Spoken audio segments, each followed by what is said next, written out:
Jamaah. Oh jamaah.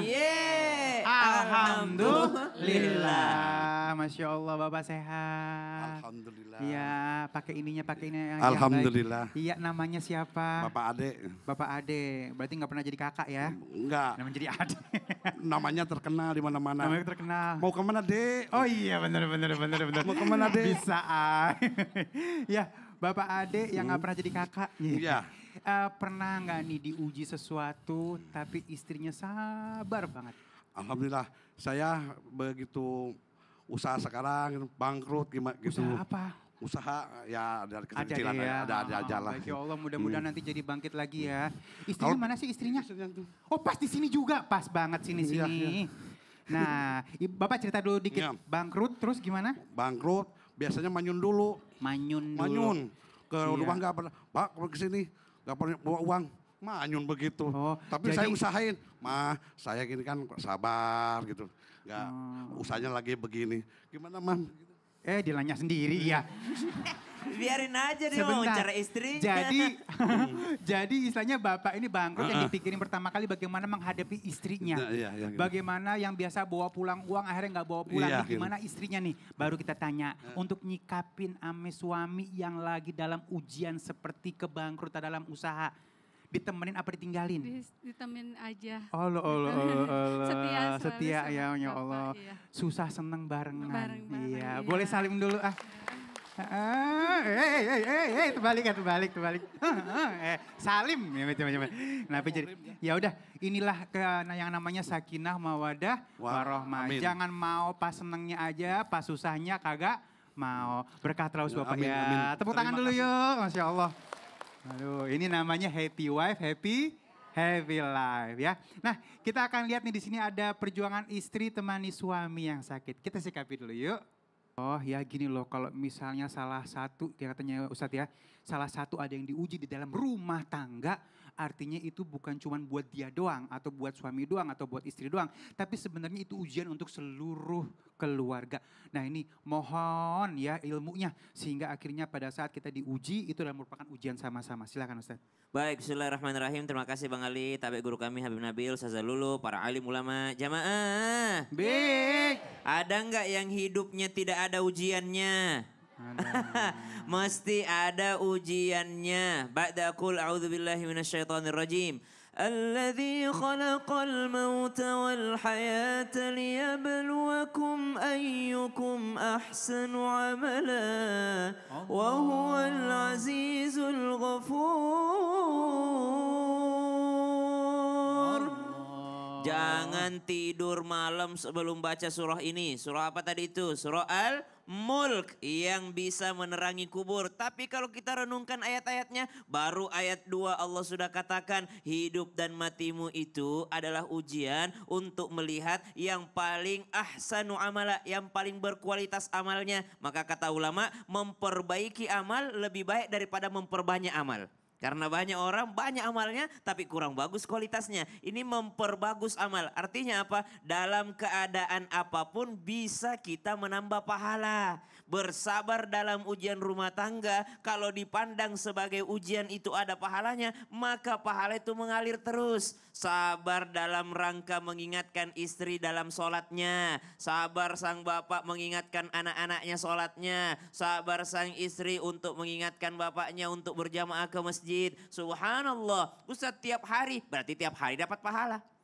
Kadangkala kita kalau tidak memandang itu sebagai pahala jadinya bosan. Aduh bosan nih tiap hari, masa diingetin terus sholatnya Ustaz. Udah beruban juga, udah putih jenggotnya, masa diingetin terus. Justru kalau diingetin terus pahalanya ada terus. Subhanallah, maka pandanglah segala dalam bentuk apapun dalam rumah tangga itu sebagai ladang pahala. Karena Allah mengujimu siapa yang paling berkualitas amalnya. Jamaah. Kemudian ada enggak batasnya kesetiaan itu? Kalau ujian itu terus menerus datang. Ada memang dalam Islam, Islam tidak mengharamkan perpisahan atau perceraian. Tidak mengharamkan, halal tapi dibenci sama Allah. Kalau tidak ada alasan syar'i maka haram bagi seorang seorang istri, seorang wanita mencium bau surga. Kalau tidak ada alasan syar'i. Tapi kalau ada alasan syar'i, contoh misalnya si suami tidak menjalankan kewajibannya sebagai suami, tiap hari menyakiti perasaan dan fisik sang istri, maka boleh-boleh saja dia datang kepada qadhi, kepada hakim untuk memaksa sang suami menceraikan istrinya, memisahkan karena istrinya sudah tidak tahan. Khawatir kalau terus bersama justru dosa tambah banyak. Masya Allah ya, jadi sampai tingkat seperti itu ya. Sampai tingkat seperti itu. Kalau sudah membahayakan agama, membahayakan diri, membahayakan mental, maka itu boleh-boleh saja dengan pertimbangan yang panjang. Iya baik, terima kasih Ustaz. Sama-sama Bang Ali. Tepuk tangan dulu. Ya, tuh Bu denger ya. Kerjaan kita kalau misalnya ngurusin suami yang lagi diuji jadi pahala. Berulang-ulang kali kita ngingetin tetap berulang-ulang pahala. Masya Allah. Nah ini satu lagi nih ya. Habib Nabil, ya Allah ya Habibi. Siap. Masya Allah. Ini sering banget ditinggalin nih. Kalau misalnya ada laki yang sakit badan ya. Sakit badan, di badannya ada sakit. Siapa sih yang mau sakit, bener gak Bu? Ya, maaf mungkin ada stroke, ada apa, ada segala macam sehingga akhirnya nggak bisa bekerja. Nah ini bagaimana seorang istri untuk menyikapi ini? Apakah beliau harus terus menemani atau kalau misalnya dia harus pergi seperti apa? Silakan ya Habib. Baik.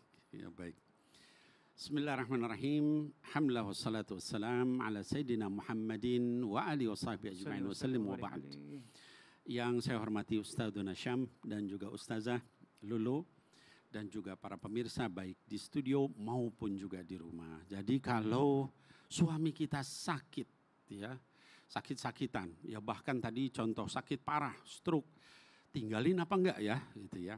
Jadi yang pertama dan utama ditanyakan kalau kita bersabar ngurusin, ngerawatin ya dalam keadaan pasangan kita sakit. Ini bukan hanya suami atau istri yang sakit parah misalnya ya.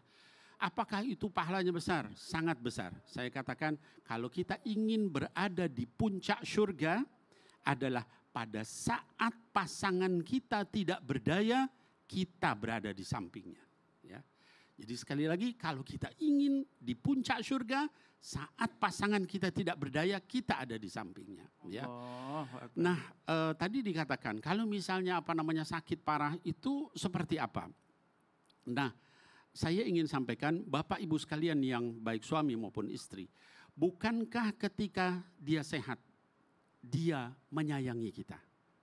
Bukankah ketika dia sehat, dia memperhatikan, membantu kita? Bukankah ketika dia sehat, dia mencurahkan pikirannya, bahkan mencucurkan keringatnya untuk kita? Ya. Saat dia sakit, lalu kemudian kita tinggalin. Pecundang Anda kalau seperti itu. Ya. Jadi jangan seperti itu. Saya berikan satu contoh. Ini tahadud bin nikmah ya bukan untuk sum'ah. Istri saya sakit 15 tahun stroke gitu ya. Tahun pertama ya ketika 15 tahun yang lalu stroke sebelah kirinya. Kemudian 10 tahun berikut 10 tahun yang lalu itu stroke seluruh badannya. Kecuali mulut dan bisa bicara, bisa makan minum. 5 tahun kemarin itu stroke seluruhnya, termasuk mulut tidak bisa makan minum pakai selang ke hidungnya, kemudian tidak bisa bicara, ya. Dan beliau meninggal di hari Kamis seperti ini ba'da subuh 3 minggu yang lalu. Tapi apa yang saya lakukan? Saya berusaha untuk sabar dan terus ngurusin, nemenin. Ya kalau saya lagi di sampingnya, Mas Ali saya yang banyak bicara karena dia nggak bisa ngomong. Ya Allah. Saya cerita, kalau saya cerita lucu dia ketawa. Kalau saya cerita yang sedih dia kelihatan nangis. Sampai kemudian beliau meninggal. Mudah-mudahan dengan itu Allah mengampuni saya, memaafkan Amin, saya. amin, Amin. Amin. Ya Allah, terima kasih Habib. Mohon doanya. Ilmunya, Masya Allah. Tepuk tangan dulu yuk, tuh ya. Ya, ingat pada saat sehatnya, kalau dia sehat pasti ngurusin kita. Ya Allah, jadi ilmu buat kita semuanya. Jangan pas mau enaknya aja, pas sakitnya ditinggal. Jangan ya. Ini untuk umum, bukan hanya untuk wanita tapi untuk laki-laki juga ya. Baik, sekarang kita masuk ke dalam segmen Tanya Dong Ustadz. Kami semua tanya dong Ustadz. Ya baik, siapa yang mau nanya? Ayo masih semangat. Yang ini yang di pojokan jadi. Iya boleh maju ibu yuk ke depan yuk. Tepuk tangan dulu, bajunya keren banget. Bajunya keren banget, semangatnya keren banget. Merdeka. Iya oke, namanya siapa, tinggalnya di mana? Assalamualaikum warahmatullahi wabarakatuh. Waalaikumsalam warahmatullahi wabarakatuh. Nama saya Ibu Masripah dari Majelis Taklim At-Taubah Majasem Kota Cirebon. Cirebon, tepuk tangan dulu yuk. Majasem Kota Cirebon, kotanya ya. Silakan pertanyaannya.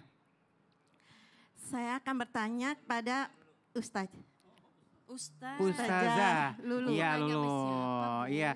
Mau Ustazah Iya, Lulu. jangan ke sono Ada sini kayu sini. buah kenari, Iya. silakan Cakep. Ayu mari. Ayo mari. Pertanyaannya Iya. silakan langsung. Begini Ustadz, ketika seorang istri mempunyai utang yang sangat besar. Ya Istrinya Allah, punya utang. punya utang. Sedangkan Mhm. suami kerjanya serabutan. Serabutan. Nah suami tidak bisa melunasi utang. Iya. Mm-mm. Heeh. Karena kerjanya dapat penghasilannya Kadang-kadang nggak dapat, jelas. kadang-kadang enggak. Nggak jelas. Nah terusan di rumah tangga itu rame, maksudnya bertengkar terus itu nggak jelas gitu ya. Suami istri. Istri bertengkar terus. Nah apa apakah istri itu tidak akan pernah menjadi istri idaman? Oke, ya Allah. Masya Allah. Baik, Ibu di sini aja langsung dijawab nih. Ya Alhamdulillah, Masya Allah. Ini ibu punya utang bagaimana ceritanya. Di kanan gunung, di kiri gunung, di tengah-tengahnya ada kentang. Saya bingung, semua bingung siapa jadi yang bayar utang. Jadi seperti apa? Ini mohon maaf lahir batin ya Bun ya. Ada yang namanya hutang pribadi, ada hutang bersama. Ketika kita melaahi diri kita, ya Allah ini kira-kira untuk kebutuhan atau keinginan. Kalau kebutuhan ada sandang, pangan, papan. Itu pun juga izin dengan suami. Ada yang namanya biaya kontrakan, ada yang namanya mungkin untuk beli beras. Ini kan bersama. Dan ini pun juga kebutuhan. Tapi kalau keinginan beda lagi Bu. Kita keinginan pengen banyak. Hatta zurtumul makabir. Sampai nanti kita masuk ke dalam liang kubur atau liang lahat. Mohon maaf lahir batin, ini namanya keinginan. Makanya nafsu ini harus senantiasa diredam dan mohon maaf lahir batin, hutang ini harus dibayar. Makanya dimusyawarahkan, ibu tetap menjadi istri idaman kalau ibu bisa muhasabah diri. Dan ibu bisa mengambil pelajaran, oh berarti nggak boleh kita berhutang untuk keinginan. Coba untuk bersyukur kepada suami, ayang, beb, honey, bunny, sweetie, baby. Bekerja yang penting dapatnya yang halal, Masya yang Allah. berkah. Walaupun sedikit Nabi aja mencium tangan sosok laki-laki yang luar biasa pemecah batu. Kenapa bisa begitu? Saking luar biasanya inilah yang nantinya pekerjaan ini yang menghindari dari panasnya api neraka. Yang halal, yang berkah. Syukur ya Bu ya. Kalau bisa keinginan kita diredam. Kalaupun ibu pengen membantu, ibu cari skill. Ya Bang ya. Oh bisa masak nih. Oh bisa nantinya untuk bisa bantu bayar hutang. Ibu bisa jahit, coba untuk jahit busana muslimah. Ya nantinya bisa untuk bayar hutang. Dimusyawarahkan dan dijadikan pelajaran. Insya Allah jangan sampai kita hutang untuk keinginan. Kalau kebutuhan pun dimusyawarahkan itu bisa kita bayar bersama insya Allah. Ikan lohan punya Pak Barkah. Mudah-mudahan barokah. Masya Allah. Ada yang bilang gini Bu, beli barang yang dibutuhkan. Betul. Bukan yang diinginkan. Ntar kalau misalnya uangnya udah berlimpah-limpah baru beli barang yang diinginkan. Jadi nggak nyusahin keluarga ya. Baik, jangan kemana-mana, tetap bersama kami di Islam Itu Indah. Jamaah, Alhamdulillah. Alhamdulillah.